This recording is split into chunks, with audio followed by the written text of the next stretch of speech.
তো সংকরায়নের একটা সূত্র আছে, এই সূত্রটা সাধারণত খাটে, কিন্তু অনেক এর ব্যতিক্রম অনেক আছে, তাই এটাকে আমরা মাদার ভাববো না, মাদার ইকুয়েশন ভাববো না কখনোই। কোনো কিছু সংকরায়ন বাহির করতে বললেই এই সূত্রতে ফার্স্টেই যাব না, আমরা কল্পনা দিয়ে তার স্ট্রাকচারটা আনে সেখান থেকে আমি সংকরায়নটা বাহির করতে চেষ্টা করব। কিন্তু এগুলো কিছু কিছু ক্ষেত্রে ওই স্ট্রাকচারটা যদি আমার মনে করতে কষ্ট হয় বা বেশি সময় লাগে, তখন আমরা সরাসরি এই সূত্রে চলে যাব, আর কোনো উপায় নাই থাকলে শেষ উপায় হিসেবে এটা ব্যবহার করব।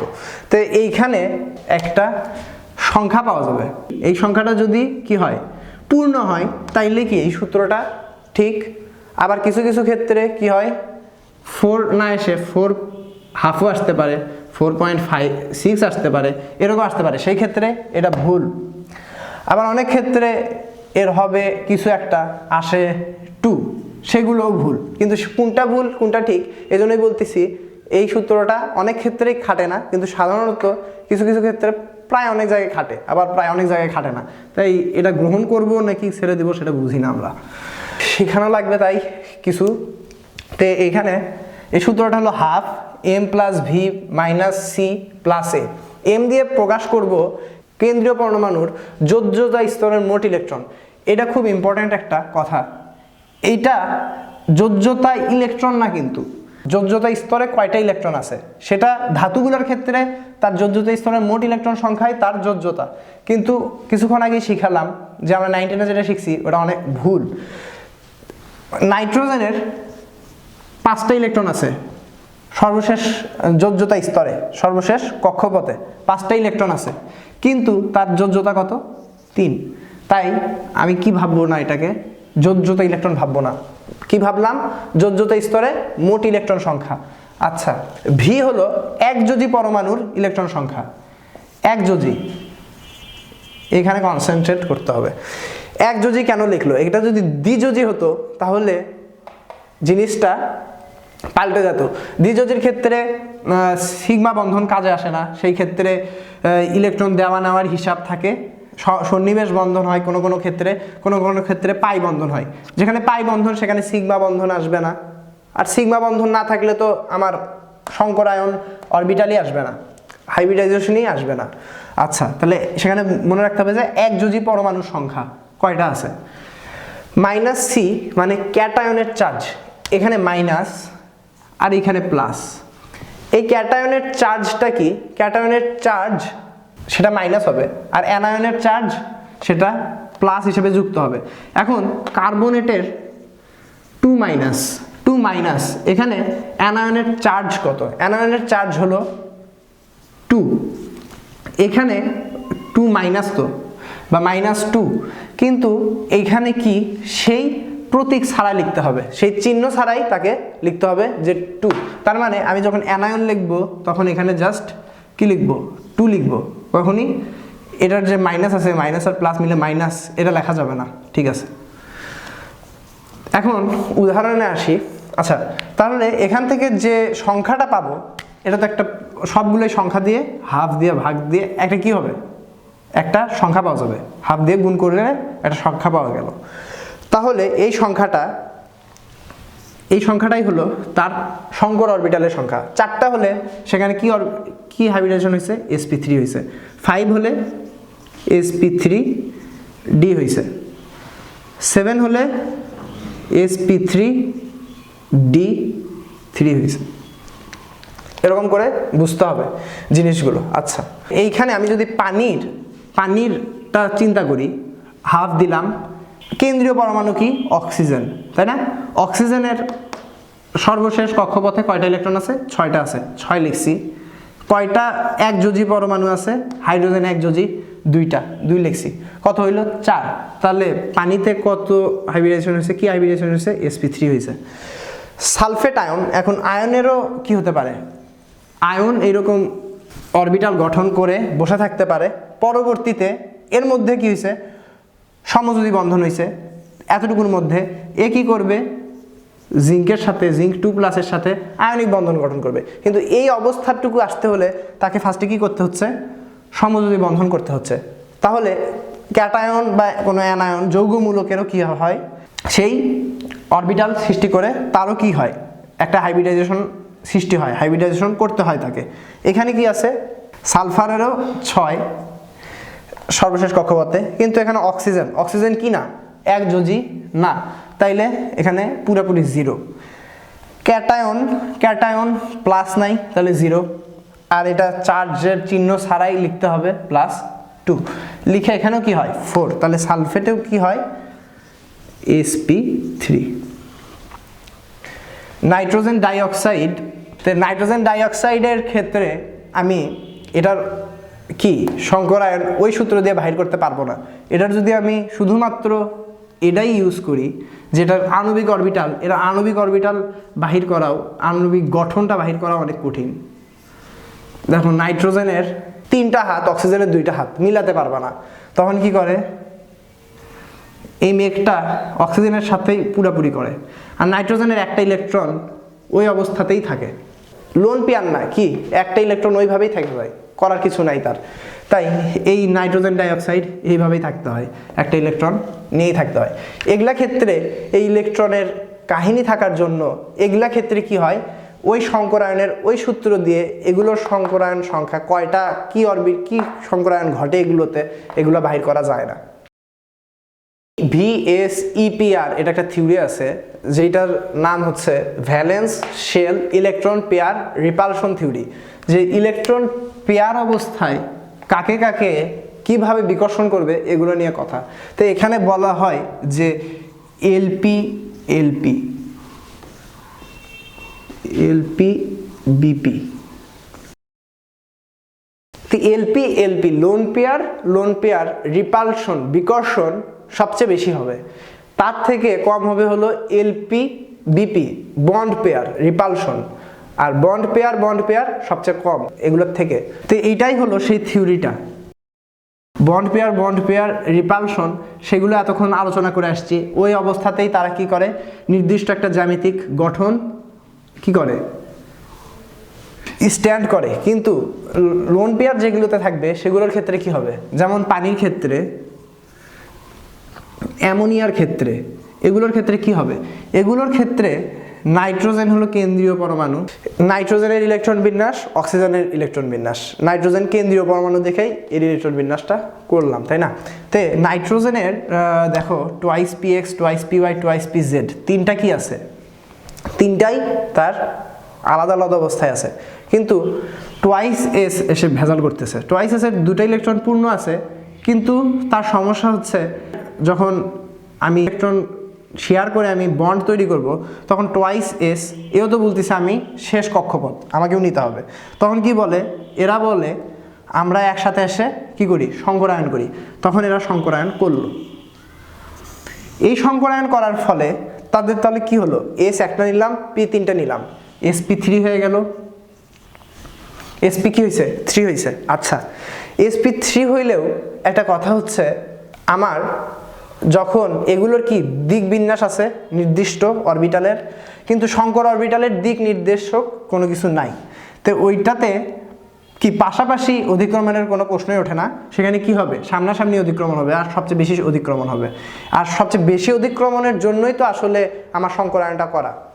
তাহলে এরকম অবস্থায় আমি এগুলোতে যেমন 2s px py pz লিখতেছি, কিন্তু এটাকে আমি যখন সংকরায়ন করে লিখবো, সংকরায়ন অরবিটালকে লেখা হয় সাই দিয়ে, সাই1 সাই2 সাই3 এরকম। তো যতগুলো থাকে এখানে কয়টা, 4টা, আমি এইভাবেই লিখবো 4টা, ঠিক আছে। এখন কথা হচ্ছে এখানে 2টা ইলেকট্রন আছে, এখানে একটা করে ইলেকট্রন আছে, তাই এই 3টা অর্ধপূর্ণ অরবিটাল, আর এটা কি পূর্ণ অরবিটাল। তাহলে এরা কি করবে, আর একটা ইলেকট্রনের সাথে শেয়ার করে কি করবে, বন্ধন গঠন করবে। কিন্তু এই সব এ করবে না, এ করলো না, কিন্তু এই 4টাই কিন্তু সংকর অরবিটাল হয়ে গেছে। আমরা sp3-র এমনি কি জানি, এর আকৃতিটা কেমন, sp3 চতুস্তলকীয়, কিন্তু যখন 3টা বন্ড পেয়ার, একটা লোন পেয়ার ইলেকট্রন আছে, লোন পেয়ার ইলেকট্রন কোনো কি গঠন করেনি, বন্ধন গঠন করেনি, তার মানে এটা তখন সেখানে শো করবে না। শো কেন করে না একটু দেখব। প্রথমে যেমন আমি যদি মিথেনের কথা চিন্তা করি, মিথেনের এখানে কি ছিল, হাইড্রোজেন ছিল, এখানেও হাইড্রোজেন ছিল, এখানেও হাইড্রোজেন ছিল, চারটা জায়গাতেই কি ছিল, হাইড্রোজেন ছিল। আর এখানে নিউক্লিয়াস, এখানগুলা নিউক্লিয়াস। আমি যখন পরীক্ষা করি কোনো একটা যৌগের বর্ণ কেমন, আকৃতি কেমন, এই যে পরীক্ষা করতেছি, পরীক্ষা করতে যে যন্ত্রটা ইউজ করা হয়, ইলেকট্রোম্যাগনেটিক বা যেগুলো ইউজ করা হয়, সেগুলোতে ইলেকট্রন শো করে না, ইলেকট্রন শো করে না,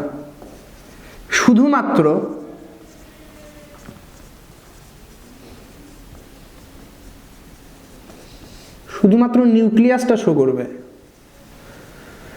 আর এই নিউক্লিয়াসটা শো করার মানেই হচ্ছে ওইটার গঠন কেমন সেইটা।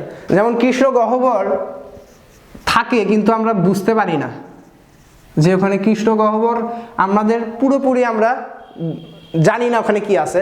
ওই জায়গাটা কি হয়, পুরাপুরি কালো, তার মানে সেখান থেকে আলো গিয়ে আলো ফিরে আসতে পারে না। আর আশপাশে কি হয়, গ্রহগুলো ঘোরে। ওই এগুলো দিয়ে যেমন আমি বুঝি যে এই জায়গাটাতে কি ব্ল্যাক হোল আছে বা কৃষ্ণ গহ্বর আছে, সেইভাবেই এখানেও বুঝি এগুলা কোনো বন্ড থাকে না, কিন্তু এটার পাশে কি থাকে, এইরকম হাইড্রোজেনগুলো থাকে। তখন আমি বুঝে নেই যে এর ভেতরে কি আছে, বন্ড আছে। ক্লিয়ার? তাই বোঝা যাচ্ছে যে শুধুমাত্র নিউক্লিয়াসটা শো করতেছে, এইটার মানেই হচ্ছে তখন আমি বুঝে নিব যে এটার আকৃতি এইরকম। তখন এটার আকৃতি কি হয়ে গেল, চতুস্তলকীয়। কিন্তু এই ক্ষেত্রে নাইট্রোজেনের যদি বলি, নাইট্রোজেনের আছে চারটা, এইরকম চারটা আছে, কিন্তু এই উপরেরটাতে সে কি হয়েছে, এই উপরেরটাতে দুটা ইলেকট্রন আছে আর সবগুলোতে একটা ইলেকট্রন আছে। তাহলে একটা অরবিটালে সর্বোচ্চ দুটো ইলেকট্রন থাকতে পারে, সে হাইড্রোজেনের সাথে তিনটাতে বন্ধন গঠন করলো। তাহলে এখানে হাইড্রোজেনের আবার নিউক্লিয়াস আছে, তাহলে এইটার গঠন কি হয়ে যাবে, এইটার গঠন হয়ে যাবে ত্রিভুজীয় আকৃতির। ত্রিভুজের তিনটা অবস্থায় এটা চলে গেল, এটা আমি বুঝতেছি, তাই না? কিন্তু এইটাতে কোনো, এই পাশে কোনো নিউক্লিয়াস নাই, তার মানে এটা আমার শো করবে না।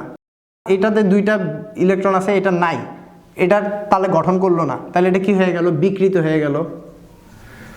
বিকৃত চতুস্তলকের নিচের এই তিনটা শুধু কাজ করবে। তো সেই ক্ষেত্রে কি হয়, বিকৃত চতুস্তলকের ত্রিকোণাকার পিরামিডের মতো হয়ে যায় তিনটা, উপরের এটা শো করে না। আচ্ছা, এখন এই তিনটার অ্যামোনিয়ার ক্ষেত্রেও sp3 হয়েছিল, সেক্ষেত্রে কোনগুলো বলছিলাম 109 ডিগ্রি, 109.5 ডিগ্রি, তাই না? কিন্তু এই ক্ষেত্রে যখন লোন পেয়ার থাকে, এই যে VSEPR তথ্যে lone pair, bond pair, lone pair এইটা, বন্ড পেয়ার এগুলা, তখন এর রিপালশন কি হয়, বেশি হয়। এই জন্য এই কোণগুলো, এই কোণ না, এই কোণগুলো তখন কি হয়, 109 ডিগ্রি থেকে কনজাক্ট হয়ে সে 107 ডিগ্রি ফর্ম করে, 107.5 ডিগ্রি ফর্ম করে। ঠিক আছে? এটা কিসের ক্ষেত্রে, অ্যামোনিয়ার ক্ষেত্রে। দেখো অক্সিজেনের ক্ষেত্রেও সে কি করতেছে, বন্ধন গঠনের জন্য সে হাইব্রিডাইজড হচ্ছে, কিন্তু তার ফাঁকা আছে কয়টা অরবিটাল, দুইটা অরবিটালে সে একটা করে ইলেকট্রন নিতে পারে। আর আরেকটা করে ইলেকট্রন নিচ্ছে মানে অন্য কোনো পরমাণুর থেকে নিচ্ছে, আর অন্য কোনো পরমাণুর থেকে নিচ্ছে মানে সেখানে কি আছে, নিউক্লিয়াস আছে। আর ওই নিউক্লিয়াসে কি শো করবে আমাদের, তার আকৃতি শো করবে। তাহলে এইখানে দুইটা, তার মানে এখান থেকে আরও একটা নাই, আরও একটাতে কি ছিল, দুইটা ইলেকট্রনই তার ছিল, এটা অক্সিজেনের ক্ষেত্রে, আর দুইটাতে হাইড্রোজেন এসে যুক্ত হলো। তাহলে এটা কি হচ্ছে, এই দুটাও শো করবে না, তখন শো করবে এইটা। এইখানে কি হবে, তো এইরকম হলো পানির গঠন, তাই না? দুইটা হাইড্রোজেন এসে শেয়ার করলো, অধিক্রমণ ঘটলো, আর এই দুটা কি হবে, ইলেকট্রন আছে কিন্তু শেয়ার করতেছে না। কিন্তু আবার দেখো লোন পেয়ার সবচেয়ে বেশি repulsion, lone pair bond pair তার থেকে কম। এখানে লোন পেয়ার তো করবেই বিকর্ষণ, কিন্তু এটা তো আমার শো করতেছে না, তাহলে এটা আকৃতি গঠনে আমার কাউন্টের মধ্যেই আসবে না। আচ্ছা, কিন্তু এখন দেখো এইখানে অক্সিজেনের উপর যেমন আমরা দিয়ে দিই দুইটা লোন পেয়ার ইলেকট্রন, এখন আর হাইড্রোজেন এরকম হয়ে আছে, তাই না? তাহলে এখানে যেহেতু দুইটা লোন পেয়ার, ওইখানে ছিল একটা লোন পেয়ার, তার বিকর্ষণেই হয়েছিল 107.5 ডিগ্রি, এখানে দুইটা, তাহলে আরো বেশি বিকর্ষণ হবে, এও বিকর্ষণ করবে, এও বিকর্ষণ করবে। এখানে যখন অক্সিজেনের দুইটা লোন পেয়ার ইলেকট্রন, সেটা আরো বেশি রিপালশন হবে, সেখান থেকে 107 ডিগ্রি থেকে কমায় 104 ডিগ্রি করে নেবে। আর সেই ক্ষেত্রে আকৃতি কেমন হবে? ভি শেপড, ঠিক আছে? আর সে ওই ক্ষেত্রে হয়েছিল বিকৃত চতুস্তলকের ত্রিকোণাকার পিরামিড, মানে তিনটা স্ট্যান্ড ছিল আর তার মাথা ছিল, তাহলে এটা একটা পিরামিড ছিল। তাহলে আমরা যদি এইখান থেকে আমি যদি আবার বলা হয় যে পানিতে কি সংকরায়ন ঘটছে, তাহলে সেইটা আমি যদি নির্ণয় করতে চাই, তাহলে আমাকে দেখতে হবে ফার্স্টে এখানে আসার আগে, এই জিনিসটাতে আমরা আসবো, তার আগে আমরা ওই জিনিসটা আগে আর একটা জিনিস পূরণ করে আসি। যেমন হলো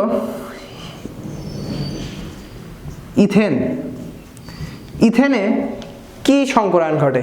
আমি বলছি যে সংকরায়ন কিসে ঘটবে? শক্তিশালী সংকরায়নটা যখন সিগমা বন্ধন গঠন করবে। তার মানে সিগমা বন্ধন, তাহলে এখানেও সিগমা বন্ধন, এখানেও সিগমা বন্ধন, চারটা সিগমা বন্ধন। তার মানে এখানে কি হচ্ছে? sp3 হয়ে গেছে না সংকরায়ন? বোঝা যাচ্ছে না তিনটা? আচ্ছা,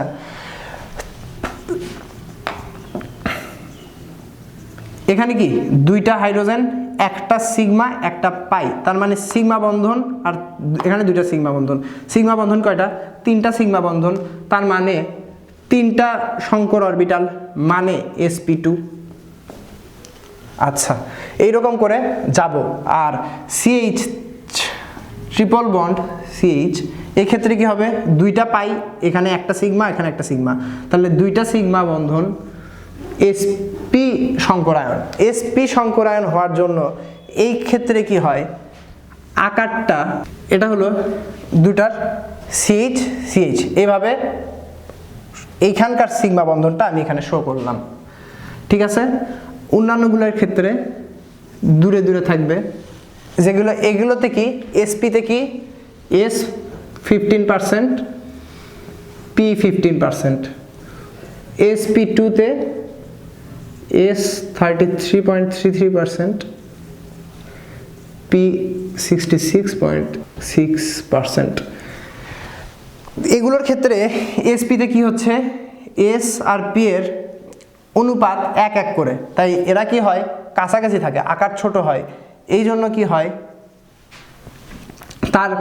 এর ভেতরকার আকর্ষণ বেশি হয়, এই বন্ধনটাতে কাছাকাছি থাকে, প্লাস হলো এইখানকার দেখো পাই বন্ধন দুইটা, এদের মধ্যে আকর্ষণ তীব্র হয়, এই জন্য এর সাথে যে হাইড্রোজেনগুলো থাকে, একটা করে হাইড্রোজেন থাকে, সেই হাইড্রোজেনের এই মেঘটা, হাইড্রোজেনের এই কমন এলাকার আণবিক অরবিটালের মেঘটা এইদিকে সরে আসতে চায়, আর এই বন্ধনটা ভাঙ্গা সহজ হয়ে যায়। হাইড্রোজেন যখন ওই ইলেকট্রনটাও ত্যাগ করে বঞ্চিত হয়ে চলে আসে, তখন হাইড্রোজেন আয়ন হিসেবে আসে। আর হাইড্রোজেন আয়ন যদি কোনো জলীয় দ্রবণে দেওয়া হয়, সেটার মানে হচ্ছে আমার কি? সে অ্যাসিড। তাই ইথাইন কি একটা খুব দুর্বল, বাট সে একটা অ্যাসিড। এখন আবার আমরা পানিতে চলে আসি। পানির ক্ষেত্রে তাহলে কি হচ্ছে?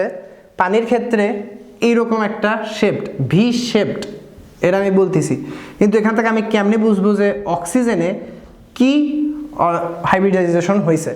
এটার সবচেয়ে এখান থেকেই বোঝা যাচ্ছে। এই দেখো, বন্ড পেয়ার হয়েছে দুইটা, লোন পেয়ার হয়েছে দুইটা, তাহলে কয়টা? লোন পেয়ারের সংখ্যা যোগ বন্ড পেয়ারের সংখ্যা, পেয়ারের সংখ্যা, এখানে লোন পেয়ার দুটা, বন্ড পেয়ার দুইটা, 4 দিয়ে আমি কি বলতে পারতেছি? sp3 হাইব্রিডাইজেশন ঘটছে, শেষ। এভাবে বাকিগুলোও আশা করি পারবা। এখন এটা অ্যামোনিয়া, এটা হলো হাইড্রোজেন আয়ন। আচ্ছা, এখন এইটার কোণগুলো কত করে ছিল? 107.5 ডিগ্রি করে ছিল। আচ্ছা, কিন্তু এখন আমি আসবো সন্নিবেশ সমযোজী বন্ধনে। যখন সমযোজী বন্ধনে দুইজনই কি করে? একটা একটা করে ইলেকট্রন শেয়ার করে, কিন্তু যখন একজনের কোনো ইলেকট্রনের দুইটা ইলেকট্রন শর্ট থাকে, আর একজনের দুইটা ইলেকট্রন বেশি থাকে, তারা কি করে এই অবস্থায় দুইটা ইলেকট্রন দিয়ে দেয়, নিজেই দিয়ে আবার সেই ইলেকট্রন দুইটা ইলেকট্রন যে দিয়ে দিল, শেয়ারকৃত ইলেকট্রনটা একজন দিচ্ছে, আর একজন কোনো ইলেকট্রনই দিচ্ছে না। কিন্তু শেয়ার করবে কি? শেয়ার কথার অর্থ কি? যে দুইজনই ভোগ করবে। একজনই দিল কিন্তু ভোগ করতেছে দুইজনই। হাইড্রোজেন এখানে তার একটা ইলেকট্রনও নাই, আর এর দুইটা ইলেকট্রন ছিল, সে হাইড্রোজেনকে দুটো ইলেকট্রন দিয়ে দিবে। তখন সেটাকে শো করা হবে NH3, আর এইভাবে একটা অ্যারো দিয়ে লেখা হয় হাইড্রোজেন। এই অ্যারোটা কি নির্দেশ করে? অ্যারোটা নির্দেশ করে সন্নিবেশ সমযোজী বন্ধন। আচ্ছা, এখন হাইড্রোজেনকে যখন দিল, এর বলতেছে আমার ইলেকট্রন বেশি হয়ে গেছে, দুইটা ইলেকট্রন কোনো কাজ করতেছে না, আমার দুইটা ইলেকট্রন কোনো বন্ধন গঠন করতেছে না, মানে কোনো কাজ করতেছে না, দুইটা ইলেকট্রন খালি খালি বসে আছে, তার মানে সে অস্থিতিশীল অবস্থায় আছে। সে ওই দুইটা ইলেকট্রন, হাইড্রোজেনের দুইটা ইলেকট্রনই শর্ট, হাইড্রোজেনের একটা ইলেকট্রন ছিল, সেই ইলেকট্রনও সে নিয়ে নিছে, কিন্তু তার লাগবে কি? হিলিয়াম হতে চাবে, হিলিয়ামের হতে চাবে, তাহলে দুইটা ইলেকট্রন লাগবে। এই জন্য সে দুইটা ইলেকট্রন এখান থেকে সন্নিবেশ সমযোজী বন্ধনের মাধ্যমে সে দুইটা ইলেকট্রন শেয়ারকৃত অবস্থায় পাইল। যখনই এই দুইটা ইলেকট্রন চলে যাবে, মধ্যে চলে যাবে না? মধ্যে চলে যাওয়ার সময় একটা জিনিস হবে, সমযোজী বন্ধনে যখন H বলি আর এখানেও H বলি, দুইজনই একটা করে ইলেকট্রন দিছে, আর সেটা কোথায় থাকে? একবারে মাঝখানে থাকে, ঠিক আছে? কিছু কিছু ক্ষেত্রে এই পাশে থাকতে পারে। কিন্তু সন্নিবেশ সমযোজী বন্ধনে কি হয়? সন্নিবেশ সমযোজী বন্ধনে যে লিগ্যান্ড, যে ইলেকট্রনটা দেয় তাকে বলা হচ্ছে লিগ্যান্ড, ইলেকট্রন দাতা। যে ইলেকট্রনটা দেয় দুইটা ইলেকট্রন, সে আবার ওইভাবেও দিতে চায় না, হালকাভাবে দেয়, তার মানে সে তার কাছেই রাখে। এইভাবে রাখা মানে কি? এইভাবে তো ইলেকট্রন যাওয়া আসা করতেছেই, ঘুরতেছেই, নাইট্রোজেনকে করে হাইড্রোজেনকে ঘিরে ঘুরতেছে। ঘোরার সময় এই জায়গাটাতে সবচেয়ে বেশি কি থাকে? ইলেকট্রনের ঘনত্ব থাকে সব সময়। এটা কি হিসেবে থাকে? একটা মেঘ হিসেবে থাকে। আর যখন এরকম করে ঘুরে আসে, এই জায়গাটাতে ঘনত্ব কি হয়? সব সময় এখানকার ঘনত্ব বেশি হয়। তার মানে এই ঘনত্বটা আবার কি হয়? নাইট্রোজেনের কাছাকাছি আসে। তাই এটা নাইট্রোজেন ইলেকট্রন দুইটা দিল ঠিক, কিন্তু তার পাশেই রাখলো, তাহলে কি এখানে পজিটিভ চার্জ অল্পিট হলেও হালকা পজিটিভ, এখানে হালকা নেগেটিভ, এখানেও তো তাইলে কি হচ্ছে?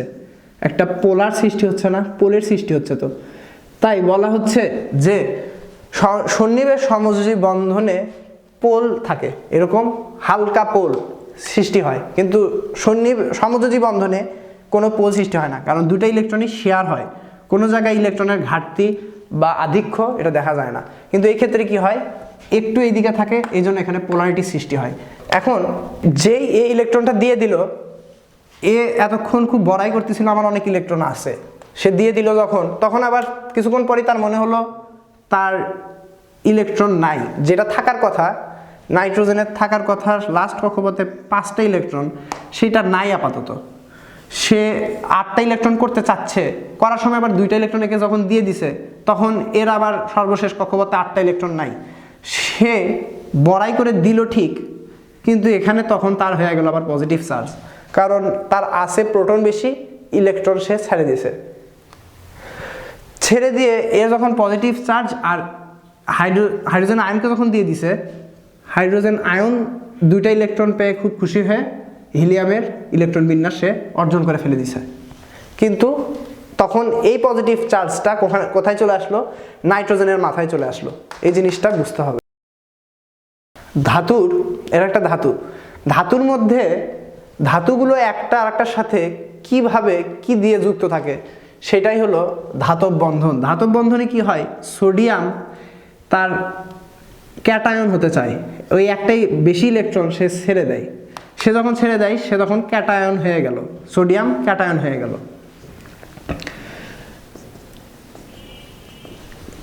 আর এই ইলেকট্রনগুলো সে ছেড়ে দেয়। এই ইলেকট্রনগুলো কোনো নির্দিষ্ট সোডিয়াম আয়নের থাকে না, সোডিয়াম পরমাণুর অধীনে থাকে না, সেটা কি হিসেবে থাকে?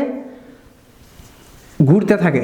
তোমরা সেমিকন্ডাক্টরে আশা স্যার তোমাদের পড়িয়েছে যে একটা সর্বশেষ কক্ষপথ থেকে তার কাছাকাছি থাকলে হঠাৎ লাফ দিয়ে চলে যেতে পারে, কোনো নির্দিষ্ট তার যোজ্যতার শক্তি স্তরে নাও থাকতে পারে। শক্তির ব্যান্ড যখন পড়বা তখন এই জিনিসগুলো আরও বুঝতে পারবা। তো এরকম করে ইলেকট্রন সেইভাবে আলাদা অবস্থায় থাকতে পারে। তখন বলা হয় যে সবগুলো ধাতুই তার ধাতব আয়নের ল্যাটিসে বা ক্যালাসে কী হিসেবে থাকে, ইলেকট্রন সমুদ্রে থাকে। আর দেখো ওই আবার ইলেকট্রন ছেড়ে দিছে, যখনই ছেড়ে দিল তখন আবার electron negative charge, sodium positive charge, positive negative বিভক্ত সৃষ্টি হবেই। এর মধ্যে আবার কি হবে, আয়নিক বন্ধনের মধ্যে মতো স্থির বৈদ্যুতিক আকর্ষণ বল সৃষ্টি হবে। এই আকর্ষণ বলটা যেহেতু সে নিয়নের ইলেকট্রন বিন্যাস হতে চায়, এজন্য একবার ইলেকট্রনকে ছেড়ে দিছে। আবার যেই ছেড়ে দিছে সে এখানে আর এখানকার একটা বন্ধন সৃষ্টি হতে আবার চাচ্ছে, কিন্তু এটার মধ্যে এই ফাঁকটা রাখতে হবে। এই ফাঁকটা রাখার জন্যই কি এখানে স্থির বৈদ্যুতিক আকর্ষণ বলটা যাতে কাজ করে। এখন এই ধাতব বন্ধনটা অনেক দুর্বল, এতই দুর্বল সমযোজী বন্ধনের থেকেও এই বন্ধনটা দুর্বল। ধাতব বন্ধন, ধাতব বন্ধনের কিছু তাৎপর্য আছে। ধাতব বন্ধনের যে ইলেকট্রনগুলো আছে, এই ইলেকট্রন সূর্যের আলো বা কোনো আলো পড়লে এগুলো সাথে সাথে স্পন্দিত হয়, স্পন্দিত হয়ে আবার তার কিছু অংশ শোষণ করে, কিছু রিফ্লেকশন করে। যে রিফ্লেকশনটা করে সেটার জন্য আমরা চাকচিক্যটা দেখতে পাই। তার যেগুলো শোষণ করে তা বাদে অন্য যে কালারগুলো আছে, কালারের যে রেগুলো আছে সবগুলো মিলিত হয়ে আমাদের চোখে এসে পড়ে, বা পুরাটাই রিফ্লেকশন করে। ফার্স্টে স্পন্দিত হয়ে পরে আবার যখন আগের অবস্থায় যায় তখন পুরোটাই স্পন্দিত হয়ে আগের অবস্থায় ইলেকট্রন সেই আলোটা পুরাপুরি প্রতিফলিত করে, তখন সেটা চাকচিক্যর জন্য দায়ী। এই যে ইলেকট্রনগুলো কারো নির্দিষ্ট সোডিয়ামের অধীনে নাই, এর জন্য আমি দুই দিকে যদি তাড়িত করি, ইলেকট্রনকে তাড়িত করার উপায় কি, ভোল্ট দেওয়া। পজিটিভ দেই তাহলে ইলেকট্রন এই দিক থেকে এইদিকে কি এইদিকে যাবে আর বিদ্যুৎ হলো এইদিকে প্রবাহিত হবে। আর একটা জিনিস আছে, শুধুমাত্র ধাতব বন্ধনের জন্যই সোডিয়ামের কি নাই, সোডিয়ামের নির্দিষ্ট দিক বিন্যাস সে ঠিক রাখে না, তার সমযোজী বন্ধনের মধ্যে নির্দিষ্ট দিক বিন্যাস নাই। এই জন্য এটাকে পিটিএ এটা কি বলা হয়, ঘাতসহ নমনীয়। শুধুমাত্র এই কিসের জন্য এই ইলেকট্রন গুলো এরকম করে সমুদ্রেতে সোডিয়াম আয়নগুলো ভেসে থাকে, এই একটা কারণেই সেটা কি ঘাতসহ। সেটাকে পিটিএ তার ল্যাটিস চেঞ্জ করা যাবে না, ল্যাটিস চেঞ্জ না করে, ল্যাটিস চেঞ্জ হবে না সে অবস্থায় সে যে কোনো আকৃতি দেওয়া যেতে পারে। এই আমাদের বিশ্বজগতে কোনো আয়নিক যৌগই 100% আয়নিক না, আবার সমযোজী যৌগ কিছু কিছু আছে 100%, আবার কিছু কিছু 100% কি না, সমযোজী না। 100% সমযোজী হতে হলে সেইটার একটা উদাহরণ হলো H2, ঠিক আছে। কিন্তু হাইড্রোজেন ফ্লোরাইড এই ক্ষেত্রে কি হবে, ফ্লোরিনের তড়িৎ ঋণাত্মকতা বেশি হাইড্রোজেনের থেকে। তড়িৎ ঋণাত্মকতা জিনিসটা তোমরা 9 শিখে আসছো, যে সমযোজী বন্ধনে যে ইলেকট্রনটা শেয়ার হয় তাকে ওই ইলেকট্রন জোরকে অধিকতর নিচের দিকে টানাকে কি বলা হচ্ছে, টানার প্রবণতাকে কি বলা হচ্ছে, তড়িৎ ঋণাত্মকতা। তাহলে এই দুইটা ইলেকট্রন মাঝখানে না রেখে একটু এই পাশে সরে যায়, যখনই সরে যায় সেখানে আবার পোলার সৃষ্টি হয়, পোলের সৃষ্টি হয়। তো এইখানে যখন আবার পোল সৃষ্টি হয় সেটা কি আয়নিক বন্ধনের মতো হয়ে যাচ্ছে না, আয়নিক বন্ধনের মতো হয়ে যাচ্ছে। তাই আবার আয়নিক বন্ধনের কি, আয়নিক বন্ধনের বৈশিষ্ট্যগুলোর মধ্যে খুব মুখস্থ করছিল তোমরা। আয়নিক যৌগের বৈশিষ্ট্যের মধ্যে একটা খুব ইম্পর্টেন্ট বৈশিষ্ট্য হলো স্ফুটনাঙ্ক গলনাঙ্ক বেশি। স্ফুটনাঙ্ক গলনাঙ্ক বেশি, এটার যেহেতু আয়নিক বৈশিষ্ট্য আছে এই জন্য হাইড্রোজেন ফ্লোরাইড স্ফুটনাঙ্ক গলনাঙ্ক বেশি। HCl এটাও কি ফ্লোরিনের পর্যায় সারণীতে শিখছো না, ফ্লোরিনের নিচে আছে ক্লোরিন, ক্লোরিনও আছে, এখানে হাইড্রোজেন পজিটিভ আছে হলো, ঠিক আছে। এরও তড়িৎ ঋণাত্মকতা বেশি। আচ্ছা, পাউলিংয়ের স্কেল থেকে আমরা তড়িৎ ঋণাত্মকতার মাপ বুঝতে পারি। ফ্লোরিনের তড়িৎ ঋণাত্মকতা হলো 4, এখানে কিন্তু পজিটিভ নেগেটিভ নাই, কিন্তু শুধু 4, এটা ইম্পর্ট্যান্ট। পাউলিং স্কেলের পজিটিভ নেগেটিভ নাই, এটা 0 থেকে শুরু হয়ে যাতে থাকবে। ফ্লোরিনের 4 হলো সর্বোচ্চ, ফ্লোরিন হলো সর্ব তড়িৎ ঋণাত্মক মৌল। তারপর আছে ক্লোরিন, ক্লোরিন হলো 3.5, ফ্লোরিনের থেকে ক্লোরিনের কম, তাই এ অত টানতে পারবে না, তার মানে এর অত পোল সৃষ্টি করতে পারবে না, এখানে ঋণাত্মক পোলটা ফ্লোরিনের মতো হবে না।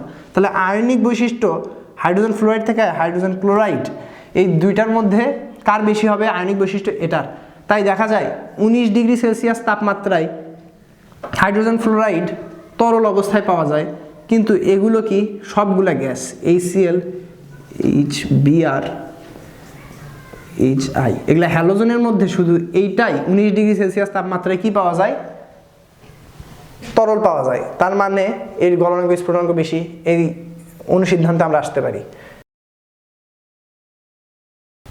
এই তড়িৎ ঋণাত্মকতার পার্থক্য থেকে আমরা তড়িৎ ঋণাত্মকতার একটা পার্থক্য থেকে আমরা একটা কিছু সিদ্ধান্তে আসতে পারি যে সেই যৌগটা কি বন্ধনে আবদ্ধ। যেমন দুইটা পরমাণুর তড়িৎ ঋণাত্মকতা, তার পার্থক্য হতে হবে, তো তার মানে দুইটা পরমাণু থাকতে হবে।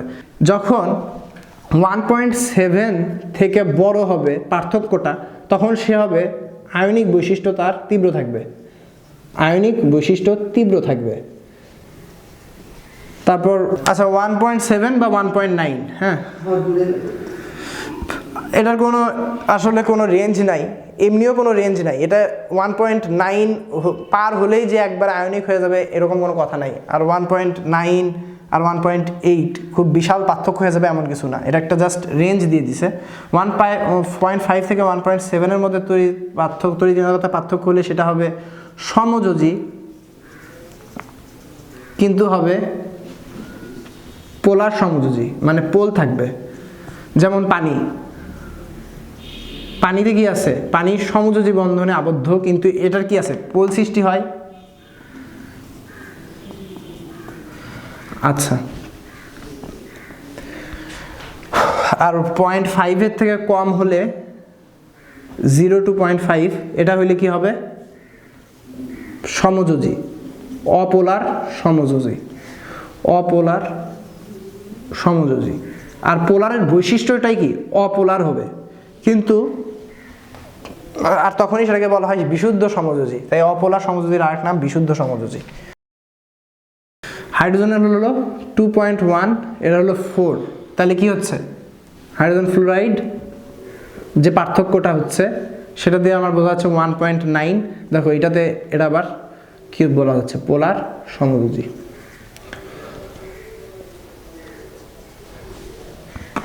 এখন কখন সেটা পোলার সমযোজী হবে, এটার কারণ হলো ফ্লোরিনের আকার ছোট হয়েছে, এই জন্য সে হলো তার ইলেকট্রনটাকে হাইড্রোজেনের পরমাণু, হাইড্রোজেনের যে নিউক্লিয়াস সে অতভাবে টানতে পারেনি, এই জন্য এখানে পোল সৃষ্টি হওয়া সহজ হয়েছে। তারপর দেখো ক্লোরিন বড় হয়েছে, একটা করে শেল বড় হয়েছে, আয়োডিন আরও বড় শেল হয়েছে, তখন তাকে হাইড্রোজেনের নিউক্লিয়াস তত দ্রুত টানতে পারছে। আর এটার পোলারায়ন ঘটছে, পোলারায়ন ঘটলে কি হয়, বিকৃতি ঘটছে, বিকৃতি ঘটলে কি হয়, তার সমযোজী বন্ধন দৃঢ় হয়, সমযোজী বন্ধন হলে তার অবস্থা খারাপ, কারণ তার গলনাঙ্ক স্ফুটনাঙ্ক কম। হাইড্রোজেন আয়োডাইড এই জন্য সবসময় গ্যাস অবস্থায় থাকে। এখন হলো আয়নিক যৌগ 100% আয়নিক না, এটার যদি আমি উদাহরণ দিতে যাই তাহলে বলা হচ্ছে সোডিয়াম ক্লোরাইড। সোডিয়াম ক্লোরাইড বলা হচ্ছে 80% আয়নিক বৈশিষ্ট্য, তাহলে 20%-এর মধ্যে কি আছে, সমযোজী বৈশিষ্ট্য আছে। কেন, সোডিয়াম আছে, ক্লোরিন আছে, সোডিয়ামের পজিটিভ, ক্লোরিনের নেগেটিভ, তাই তো। আচ্ছা, এদের মধ্যে কি বন্ধন আছে, আয়নিক বন্ধন, মানে এদের মধ্যে স্থির বৈদ্যুতিক আকর্ষণ বল আছে। আচ্ছা, কিন্তু সোডিয়াম ক্যাটায়ন আর ক্লোরাইড কি অ্যানায়ন। ক্যাটায়ন আর অ্যানায়নের মধ্যে কিছু জিনিস হয়, সেগুলো কি কি? এখন ক্যাটায়ন তার অ্যানায়নের যে ইলেকট্রন মেঘটা আছে এটা যেহেতু পজিটিভ, সে এগুলোকে টানতে চাবে। যখনই টানবে তখনই এর বিকৃতি ঘটবে। আবার সোডিয়ামের নিউক্লিয়াস আছে, ক্লোরিনের নিউক্লিয়াস আছে, এটা আবার দুইজনকে বিকর্ষণ করবে, এটাও আছে। আবার প্লাস ইলেকট্রনকে টানবে, এটাও আছে। তাহলে ইলেকট্রন মেঘকে যখন টানবে, এটা হচ্ছে এখানে নড়ানড়ি বেশি হচ্ছে না, তখন এইখানে মেঘটা সুষম থাকবে না। সুষম না থাকলেই কি? সুষম যদি না হয় তাহলে আয়নিক বৈশিষ্ট্যটা কি হবে? বিচ্যুতি হবে।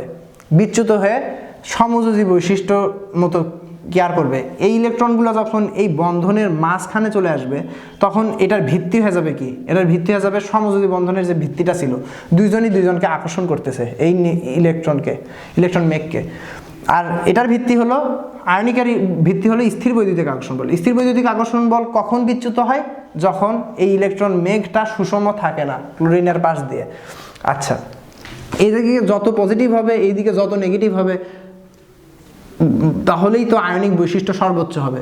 কিন্তু এখানে যদি নেগেটিভ চলে আসে, তাহলে বিভব শক্তি যদি কমতে থাকে, তাহলে তো এটা আয়নিক বৈশিষ্ট্য আর থাকতেছে না। এই জিনিসগুলা এইগুলা ক্ষেত্রে ঘটে। তে এই চলে আসার জিনিসটা কখন বেশি ঘটে? এই চলে আসারটাকে বলা হচ্ছে পোলার আয়ন। পোলার আয়ন এখন ওই দিক হতে পারে, এই দিক সরে যায় এর মাথায় বেশি হওয়া, এটাও পোলার আয়ন। আবার এই দিকে আসা, এটাও পোলার আয়ন। কিন্তু আমরা বিশেষ করে এইটাকেই ভাববো যে পোলার আয়ন বা বিকৃতি, ইলেকট্রন মেঘের বিকৃতি। এখন এই বিকৃতিটা কখন হয়? বিকৃতিটা হওয়ার কয়েকটা প্যারামিটার আছে, আর এই প্যারামিটারগুলাই কে প্রকাশ করছে? ফাজান। আর তার নামানুসারে হয়েছে ফাজানের নীতি। ফাজানের নীতিতে কি বলতেছে? এই কয়েকটা জিনিস। তাহলে ক্যাটায়নের চার্জ বেশি হতে হবে, অ্যানায়নের চার্জ বেশি হতে হবে, ক্যাটায়নের আকার এটাকে ছোট হতে হবে, আর অ্যানায়নের আকারটাকে বড় হতে হবে, আর ক্যাটায়নের ডি আর এফ অরবিটালের ইলেকট্রন থাকতে হবে। যাদের ডি আর এফ অরবিটাল জাস্ট আছে আর তাদের ইলেকট্রন আছে, তাদের ক্ষেত্রে মানে বোঝা যাচ্ছে ডি আর এফ এ মানে তৃতীয় পর্যায়ে চলে গেছে, তারা তৃতীয় নাম্বার পর্যায়ে চলে গেছে, পর্যায় সারণীর। তাহলে তাদের প্রোটন সংখ্যা কি হবে? বেশি হবে। প্রোটন সংখ্যা বেশি হলে ইলেকট্রনকে তাও বেশি আকর্ষণ করবে, তাই পোলার আয়ন বেশি ঘটবে। এই ক্ষেত্রে পোলার আয়ন ঘটতেছে। অ্যানায়নের চার্জ যদি বেশি হয়, অ্যানায়নের চার্জ বেশি, ক্যাটায়নের চার্জ বেশি, দুই ক্ষেত্রেই ক্যাটায়নের চার্জ বেশি হলে সে তত জোরে টানবে, আবার এইদিকে অ্যানায়নের চার্জ বেশি হলে সে ওইদিকে যাইতে চাবে বেশি। এইরকম ক্যাটায়নের আকার আর অ্যানায়নের আকার। অ্যানায়নের আকারটা যত বেশি হবে, তার কেন্দ্রীয় প্রোটনগুলো থেকে অর্থাৎ নিউক্লিয়াস থেকে তার দূরত্ব বেশি হয়ে যাবে, ইলেকট্রন মেঘের দূরত্ব। তখন ক্যাটায়ন কর্তৃক এই অ্যানায়নের পোলারায়ন করার ক্ষমতাটা এর বেড়ে যাবে, অর্থাৎ বেশি পোলারায়ন হবে। আর তারপর আছে ক্যাটায়নের আকার। ক্যাটায়নের আকারটা আসলে ছোট হতে হয়। সোডিয়াম আছে, আবার কি আছে? সোডিয়ামের সাথে পটাশিয়াম। সোডিয়ামেরও প্লাস, পটাশিয়ামেরও প্লাস, কিন্তু সোডিয়াম কি আকার ছোট, পটাশিয়ামের আকার কি বড়। সেই ক্ষেত্রে কি হয়? সোডিয়াম ছোট হওয়ার জন্য একই চার্জ থাকা সত্ত্বেও তার চার্জ ঘনত্ব বেশি হয়।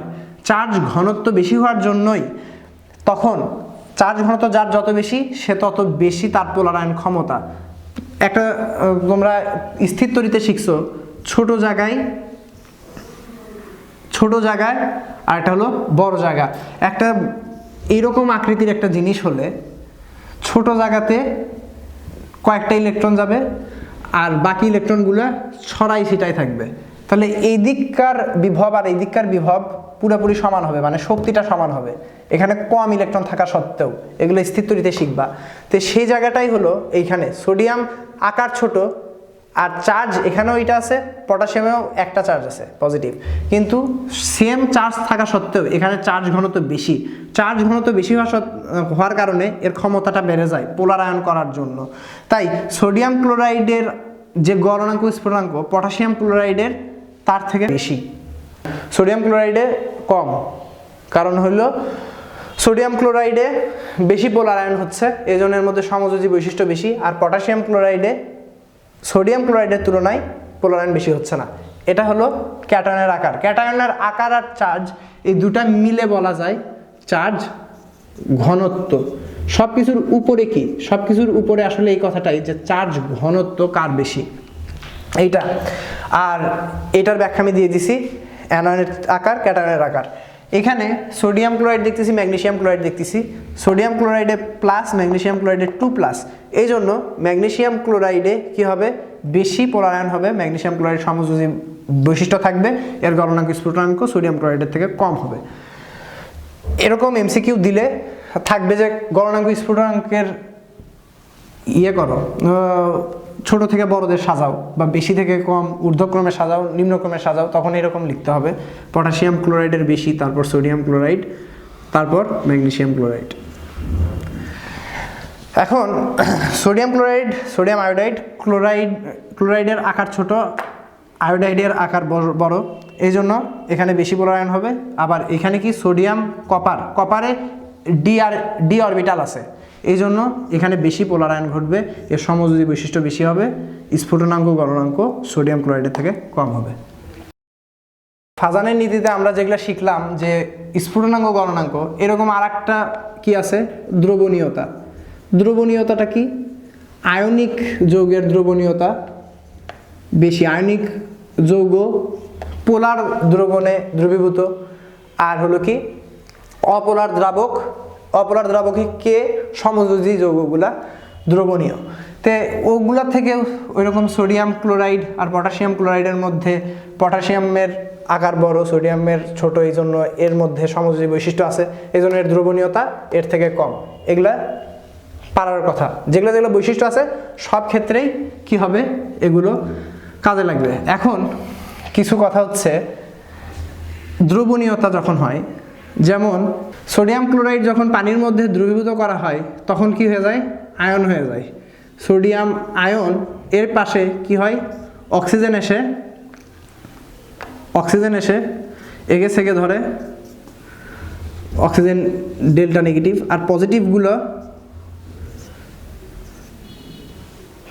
ক্লোরিনকে যে ছেঁকে ধরে, এইভাবেই দ্রবীভূত হয়। আমরা মনে রাখবো কোনো কিছুতে দ্রবীভূত করতে হলে দ্রবীভূত পানির সাথে যুক্ত হলে সেটাকে বলা হয় হাইড্রেশন এনথালপি।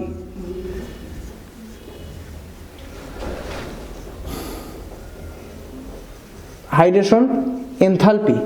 আর একটা কি, আর একটা হচ্ছে ল্যাটিস এনথালপি।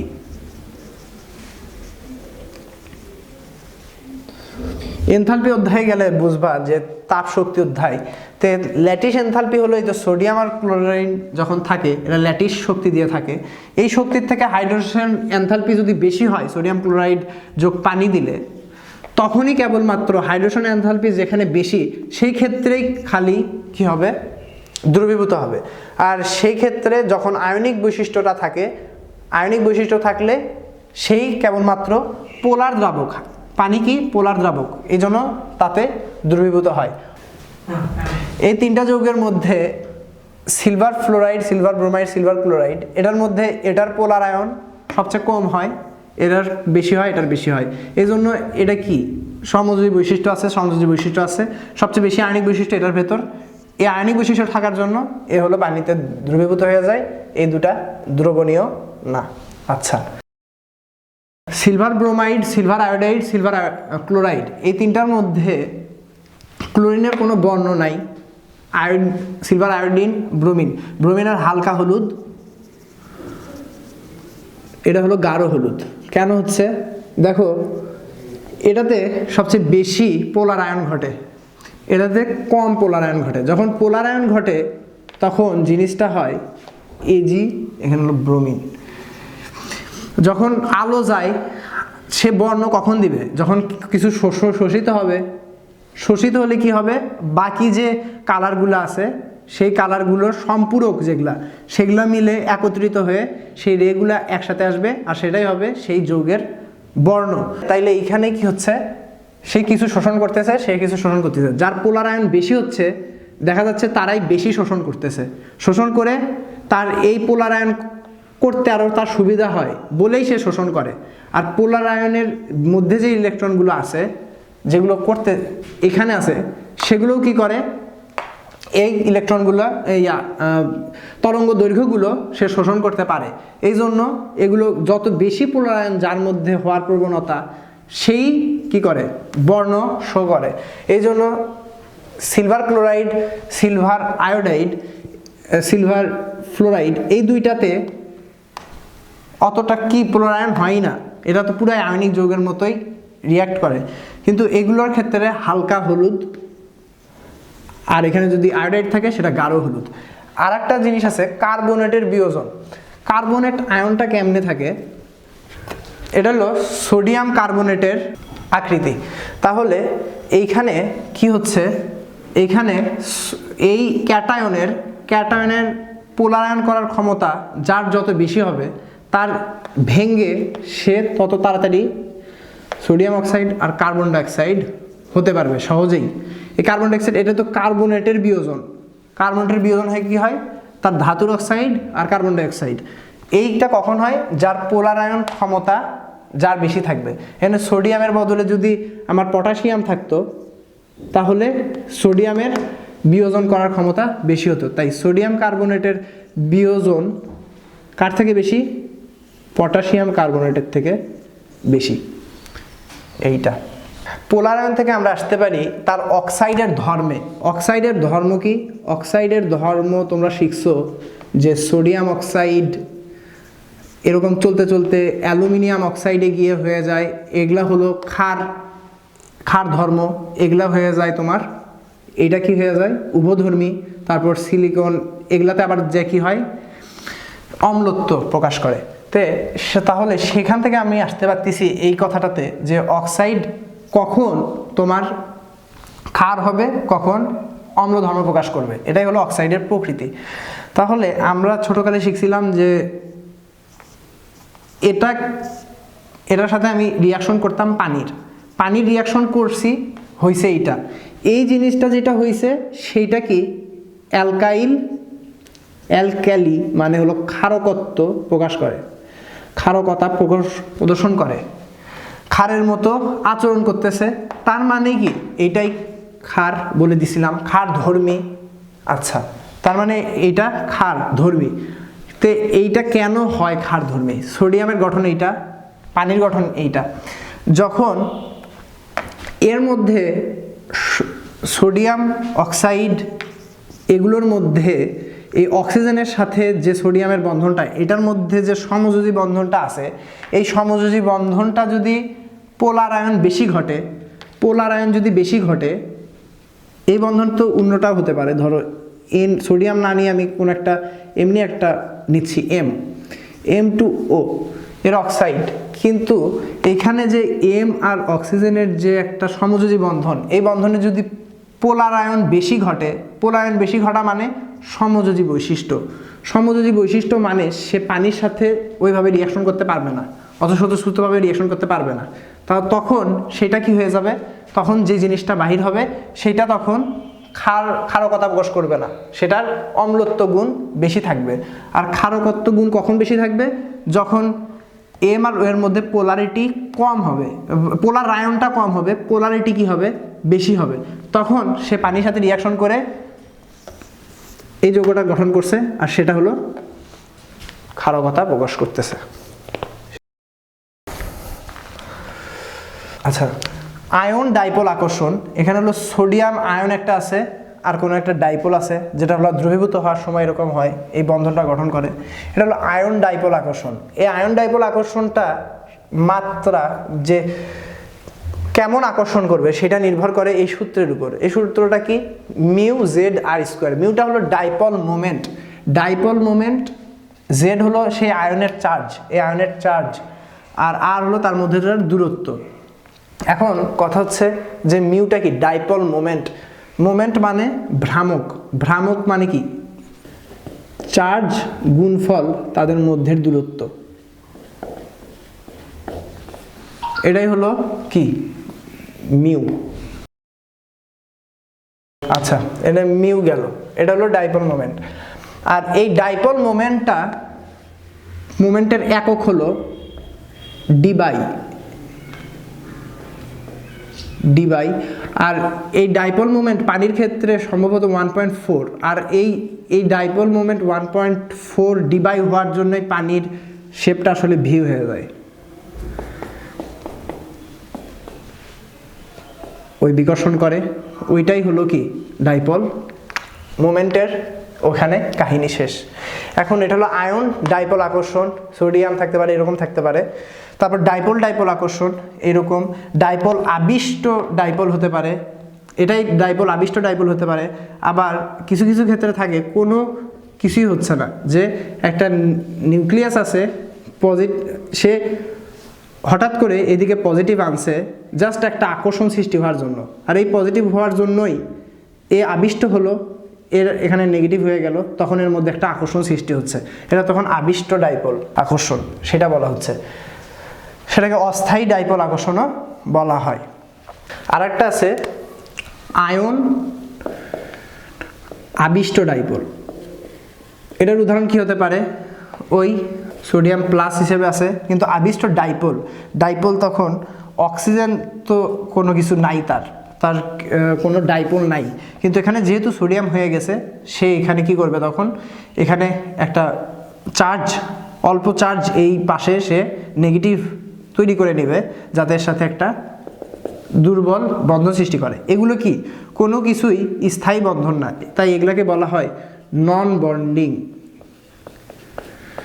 বন্ডিং আকর্ষণ। আর বন্ডিংগুলো কি সমযোজী বন্ধন, আয়নিক বন্ধন, ধাতব বন্ধন এগুলা, আর এগুলো হলো নন বন্ডিং আকর্ষণ।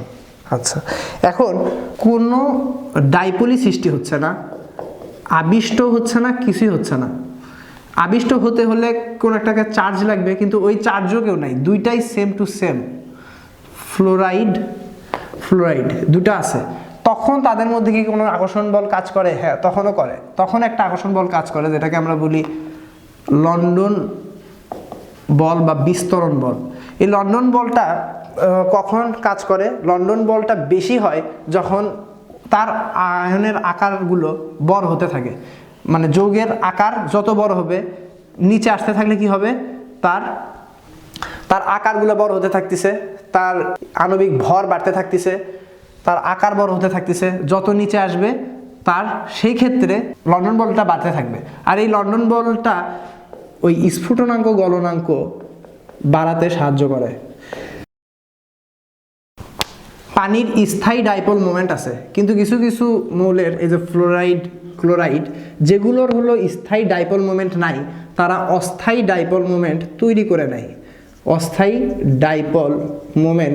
করে নেয়, আর এই একটা কারণেই এই অস্থায়ী ডাইপোল মোমেন্ট এইটারই ফল হলো লন্ডন বিস্তারণ বল।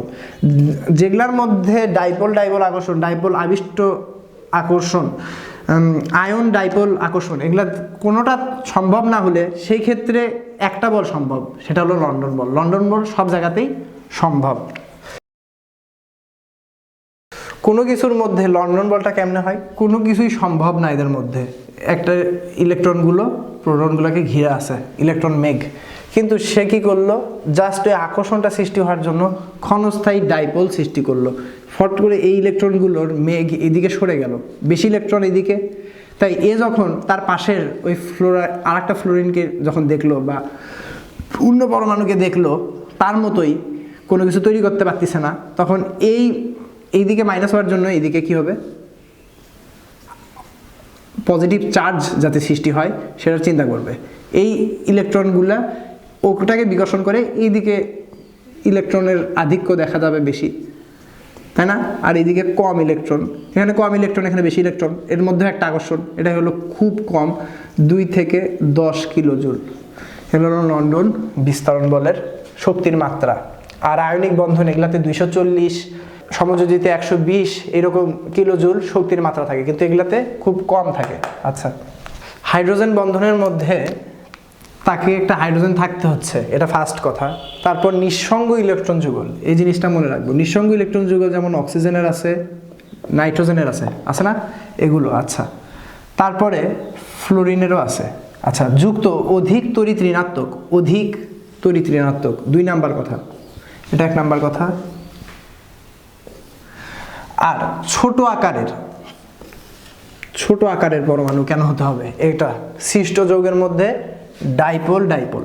আচ্ছা, ডাইপোল ডাইপোল আকর্ষণ হওয়ার জন্য এইচ ও এইচ, এখানে বন্ধন জোড় ইলেকট্রন আছে, দুইটা লোন পেয়ার ইলেকট্রন, তাই? আচ্ছা, তারপরে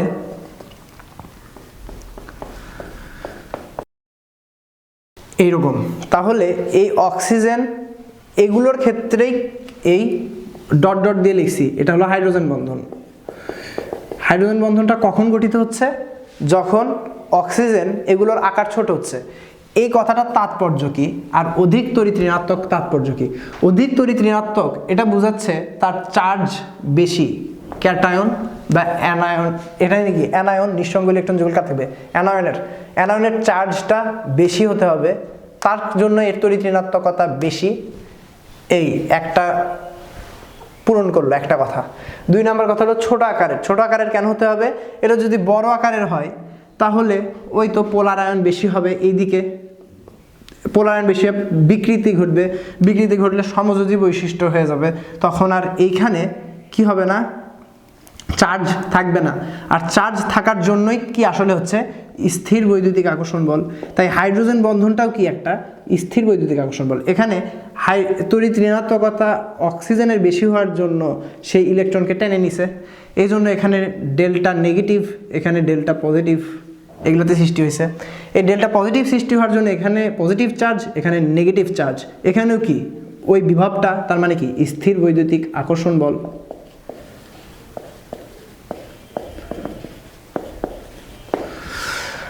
আচ্ছা, এই জিনিসটা এই পর্যন্ত গেল। তাহলে হাইড্রোজেন বন্ধন কিন্তু সমযোজী বন্ধন না, হাইড্রোজেন বন্ধন নন বন্ডিং একটা বন্ধন, কিন্তু তার মধ্যে কি আছে স্থির বৈদ্যুতিক আকর্ষণ বল।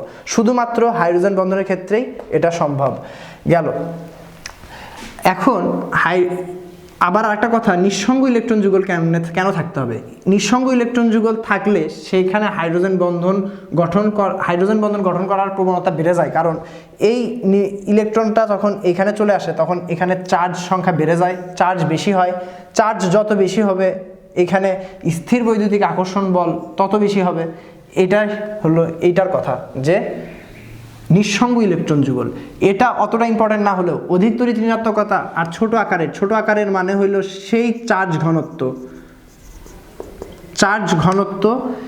এখানে চার্জ ঘনত্ব কিন্তু হাইড্রোজেনের না, এখানে চার্জ ঘনত্ব হলো অ্যানায়নের।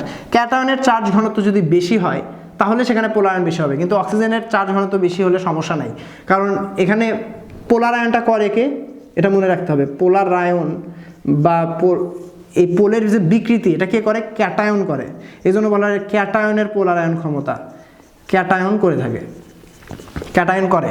তাই এখানে ছোট আকারের কি হতে হবে? অক্সিজেনটাকে ছোট আকারের হতে হবে, নাইট্রোজেনকে ছোট আকারের হতে হবে। বড়গুলো দিলে কি হবে? বড়গুলো দিলে সেই জায়গাতে হাইড্রোজেন, অক্সিজেনের জায়গায় আমি যদি অক্সিজেনের নিচে আছে সালফার দিলেই সেখানে আর কি হবে না, সেখানে আর আমার হাইড্রোজেন বন্ধন গঠন হবে না। আর হাইড্রোজেন বন্ধনের উপর কিছু জিনিস নির্ভর করে। এই বন্ধনের জন্য দুইটা পানির অণু একসাথে থাকতে পারে, স্ফুটনাঙ্ক গলনাঙ্ক বেড়ে যায়। এটার জন্য হাইড্রোজেন বন্ধনের জন্যই খালি মাত্র পানির সান্দ্রতা এত বেশি, সান্দ্রতা বেশি হয় এই হাইড্রোজেন বন্ধনের কারণে। এখন হাইড্রোজেন বন্ধন হলো 2 প্রকার, একটা হলো অন্তঃআণবিক, একটা হলো আন্তঃআণবিক। এটা তো মনে হয় তোমরা বুঝো যে ইন্ট্রা আর ইন্টার। তে অন্তঃআণবিক হইল ওই যৌগের মধ্যেই, আর আন্তঃআণবিক বেসিক্যালি হইল আর একটার সাথে আর একটার। তো এই জিনিসগুলো হয়তো বুঝবা। জৈব যৌগের মধ্যে একটা যৌগের মধ্যে এটা হলো অন্তঃআণবিক হাইড্রোজেন বন্ধন, এর ভেতরই আছে 2টা অবস্থা। এই হাইড্রোজেনের সাথে এখানে দিয়ে দিছে, এখানে নেগেটিভ এখানে পজিটিভ হয়েছে, যে হয়েছে এর মধ্যে হাইড্রোজেন বন্ধন গঠন করে ফেলে দিছে। এর মতো আর যদি অন্য কেউ থাকে এইখানে,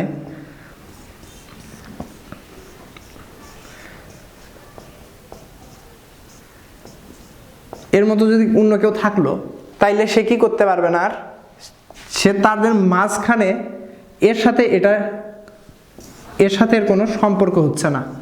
তাহলে এর গলনাঙ্ক স্ফুটনাঙ্ক কি কম হয়ে গেল। যদি এদের মধ্যে কোনো একটা সংযোগ হইতো, এরকম হাইড্রোজেন বন্ধনী এটার সাথে এটার হতো, তাহলেই এর গলনাঙ্ক স্ফুটনাঙ্ক অনেক বেড়ে যেত। এজন্য বলা হয় এটা হলো অর্থ অবস্থা, এটা মেটা, এটা প্যারা, তাই তো। অর্থতে তোমার কি হয়, অর্থ সমানুতে গলনাঙ্ক স্ফুটনাঙ্ক কম হয়, কিন্তু এটাই যদি এরকম হয়, এটা যদি প্যারা সমানু হয়,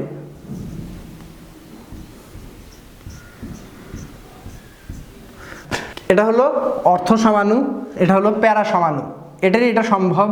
এই ক্ষেত্রে কি হবে, অক্সিজেন আছে, এটার সাথে এটার সংযোগ হওয়া সম্ভব, এই অক্সিজেনের সাথে এই হাইড্রোজেনের সংযোগ হওয়া সম্ভব, হাইড্রোজেন বন্ধন হবে। সেই ক্ষেত্রে এই হাইড্রোজেন বন্ধনটার জন্যই কি হচ্ছে, এই প্যারা সমানুর গলনাঙ্ক 114 ডিগ্রি সেলসিয়াস হয়ে যাচ্ছে, আর এই ক্ষেত্রে কি হচ্ছে 45 ডিগ্রি সেলসিয়াস হয়ে যাচ্ছে। তাহলে হাইড্রোজেন বন্ধনটার মেইন কারণ হলো তার ভেতরকার মূল তাৎপর্যটা হলো গলনাঙ্ক স্ফুটনাঙ্ক। আরও কিছু কারণ আছে, যেমন বরফের গঠন, এগুলো তোমাদের স্যারদের কাছে ভালো করে আরও শিখতে পারবা, ওগুলো বিস্তারিত আলোচনায় গেলাম না। এগুলো ক্ষেত্রে একটা অন্তঃআণবিকের মধ্যে যে হাইড্রোজেন বন্ধনগুলো হয়, এই হাইড্রোজেনের এটাকেই বলা হচ্ছে আমাদের কিলেশন।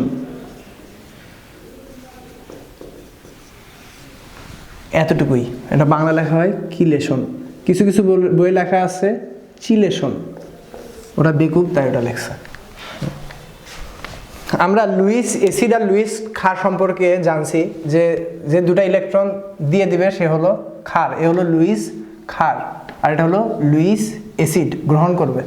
তো এইভাবে যে লেখার সিস্টেমটা ইলেকট্রন দিয়ে, এটাই আসলে লুইস প্রথম আনছিল, সেখান থেকেই এগুলো। আর লুইস অ্যাসিড এটা ক্ষার। সে যখন সন্নিবেশ বন্ধন করবে, যখন সন্নিবেশ বন্ধন করলো, তখন সে দুটা ইলেকট্রন একে দিয়ে দিল। তখন এইটাতে কি হয়েছে, এর লাস্ট কক্ষপথে 8টা ইলেকট্রনই আছে, কিন্তু এর আছে কি 6টা। তার মানে কি ABF3 এই অবস্থায় আছে, কিন্তু এ পুরোপুরি সন্তুষ্ট নয়, এর 6টা ইলেকট্রন আছে লাস্ট কক্ষপথে, 8টা থাকতে হবে। তাহলে সে এই জন্যই এই দুইটা ইলেকট্রন নিয়ে নিল। অষ্টকের কি হয়েছে, সংকোচন, সে দুইটা ইলেকট্রন এর থেকে নিয়ে এই গঠনটা করলো। এটা হলো সন্নিবেশ সমযোজী বন্ধন, এই জায়গায় গেল। এখন আসো কিউপ্রিক আয়নে 4টা অ্যামোনিয়া এসে 4জনই কি করছে, তার লোন পেয়ার ইলেকট্রনগুলো একে দান করছে। এগুলোকে কি বলা হচ্ছে, লিগ্যান্ড। লিগ্যান্ডগুলো দিচ্ছে, যতগুলো লিগ্যান্ড এসে দিল, ইলেকট্রন দাতা যতগুলো আসলো এসে এর সাথে যুক্ত হলো, তার মানে ওই ইলেকট্রনগুলো দিয়ে দিছে। আর ওই জন্য আবার এ যখনই দিয়ে দিছে, তখনই আবার এর মনে পড়ছে ওই যে অ্যামোনিয়া যেমন তৈরি হলো, অ্যামোনিয়ার থেকে অ্যামোনিয়াম আয়ন, ওইরকম এখানেও যখন দুইটা ইলেকট্রন দিয়ে দিছে সে, তখনই আর মনে পড়ছে যে এটা তো আমার নিজের কক্ষপথেরই ছিল। সে তখন কী হয়ে যায়, পজিটিভ আবার হয়ে যায়। এই পজিটিভগুলোই এখানে গিয়ে 2 পজিটিভ আবার শো করছে। এইখানকার পজিটিভটা কি করছে, সবাই নাটিফাই করার জন্য দিছিল, দেওয়ার জন্য এইগুলোতে আবার কি হয়ে গেছে, ওই 2 পজিটিভ আয়নটা চলে আসছে। তো এই জন্য কিউপ্রিক আয়নের সন্নিবেশ সংখ্যাকে বলা হচ্ছে 4, কারণ কয়টা আসছে, 4টা আসছে। এগুলাই হলো সন্নিবেশ সংখ্যা। তার সাথে কয়টা লিগ্যান্ড এসে যুক্ত হচ্ছে, এটাই হচ্ছে তার সন্নিবেশ সংখ্যা। তোমাদের যদি কখনো প্রশ্ন করা হয় যে একমাত্র একটা অধাতুর নাম বলো, যেই অধাতুটা হলো বিদ্যুৎ প্রবাহ করতে পারে, তো এই ক্ষেত্রে এটা হইল গ্রাফাইট অধাতু, কিন্তু সে বিদ্যুৎ প্রবাহ করতে পারে কেন, এর হলো সংকরায়ন হয় sp2 সংকরায়ন হয়, কিন্তু তার উপরে একটা অরবিটাল অসংকরিত অবস্থায় থাকে। এই অরবিটালের যে ইলেকট্রনগুলো সেগুলা কি করতে পারে, সঞ্চারিত অবস্থায় থাকতে পারে। আর সঞ্চারিত অবস্থায় থাকা মানেই সে কি করতে পারে, বিদ্যুৎ প্রবাহ করতে পারে। কার্বনের 2টা অবস্থা, একটা হলো গ্রাফাইট রূপভেদ, গ্রাফাইট, আর একটা কি হিরোকে হয় sp3 আর গ্রাফাইটে হয় sp2 এরা একভাবে sp2 এক সারি থাকে, পরের সারি এভাবে থাকে, পরের সারি, পরের একটা তল এভাবে থাকে, 3টা তল। এই 3টা তলের মধ্যে কোনো কি নাই, আকর্ষণ বল এমনি নাই, যে পুরোপুরি বন্ড নাই। এগুলো কি বন্ড আছে, হয়তো কিছু না থাকলে সেখানে কি থাকে, লন্ডন বল থাকে, লন্ডন বল বা ভ্যান্ডার ওয়ালস বল আছে। কিন্তু হিরকের ক্ষেত্রে পুরোপুরি বন্ধন আছে। SP3 যেটা আছে এই উপরেরটাও কি হয় তখন, SP3-তে আমার SP3-তে 4টা বন্ধন হয়, 4টা সংকর অরবিটাল, 3জনের সাথে করে, আর একটা সে হলো এই তলের সাথে করে। তখন এই জন্য হিরকের গঠন একরকম আর গ্রাফাইটের গঠন আর এক রকম। এই অধ্যায়টাতে ম্যাথটা বেশি কিছু নাই, এগুলাতে বেসিক অনেক গল্প বললাম, অনেক কিছু বললাম, যেগুলা নেওয়া লাগবে সেগুলো নিবা। আর হলো বই খুব ভালো করে পড়বা। আর হলো যখনই বোঝার সমস্যা হবে তখনই এগুলা ভিডিওতে প্রায় সব কিছুই আছে। আর স্যারেরা যেগুলো নিয়ে খুব কম আলোচনা করে সেগুলাই দেখানোর চেষ্টা করছি। পরবর্তীতে আরও ভালো করে পড়ার চেষ্টা করো।